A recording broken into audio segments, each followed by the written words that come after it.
Hello बच्चों, let's read the question. Match the column, match the following.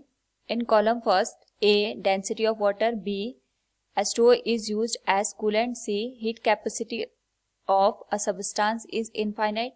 In column second, P no change in temperature whether heat is taken in or given out. Q due to high specific heat capacity and R maximum at 4 degrees Celsius.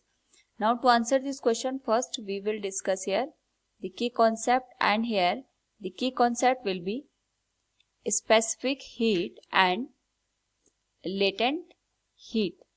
तो specific heat होता है हमारे पास यहाँ पे the amount of heat required to increase the temperature by 1 degree of a given material, और latent heat होता है हमारे पास यहाँ पे the amount of heat required to change the phase of one material to another.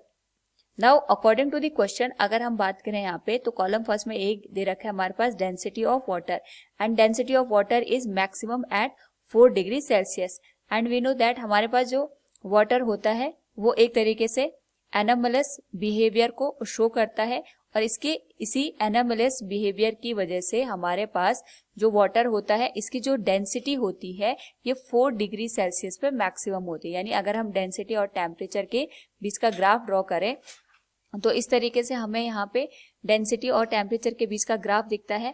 And eight 4 degree Celsius हमारे पास जो डेंसिटी होती है ये मैक्सिमम होती है.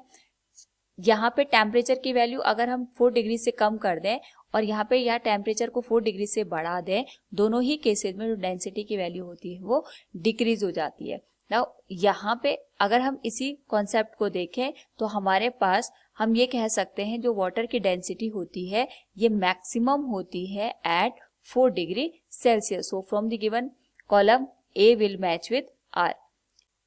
नाउ यहाँ पे जो B पार्ट है it is H2O is used as a coolant. इसका मतलब ये हो गया कि हमारे पास जो वाटर होता है इसको हम यहाँ पे एज ए कूलेंट यूज कर सकते हैं, क्योंकि वाटर की हीट कैपेसिटी बहुत ज़्यादा होती है. हीट कैपेसिटी बहुत ज़्यादा होने का ये मतलब हो गया कि अगर हम यहाँ पे इसका यूनिट डिग्री से इसका टेम्परेचर चेंज करना चाहते हैं तो ये हाई अमाउंट की हीट को यहाँ पे इजीली एब्जॉर्ब कर देगा, जिसकी वजह से यहाँ पे जब जिस भी सिस्टम से अगर हम वाटर को पास करते हैं, जैसे सपोज हम ऑटोमोबाइल के थ्रू वाटर को पास करते हैं, उस पर्टिकुलर केस में जो वाटर होता है ये ऑटोमोबाइल में जो भी हीट होती है इसको एब्जॉर्ब कर देती है, और यहाँ पे इसकी जो एब्जॉर्प्शन पावर होती है वो बहुत ज़्यादा होती है, जिस वजह से जो हमारे पास ऑटोमोबाइल होता है वो इजीली यहाँ पे कूल डाउन हो जाता है. तो यहाँ पे हम कह सकते हैं H2O is used as a coolant due to high specific heat capacity. It will match with Q. And C is heat capacity of a substance is infinite.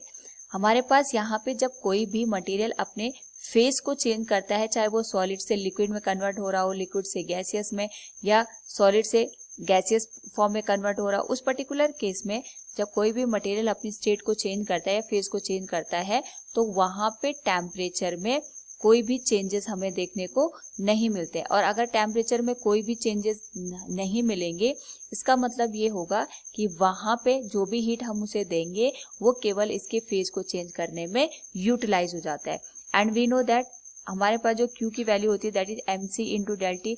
अगर यहाँ पे हमारे पास जो डेल टी की वैल्यू है वो 0 के बराबर है, क्योंकि जब हम यहाँ पे फेज चेंज करते हैं तो टेम्परेचर में कोई भी चेंजेस हमें देखने को नहीं मिलते हैं, तो इसलिए हम C को लिख सकते हैं Q divided by m into del T. इस पर्टिकुलर केस में डेल टी की वैल्यू 0 हो जाएगी, तो यहाँ से हम C की वैल्यू इनफाइनाइट लिख सकते हैं. So we can say heat capacity of a substance is infinite, no change in temperature whether heat is taken in और given out. It will match with P.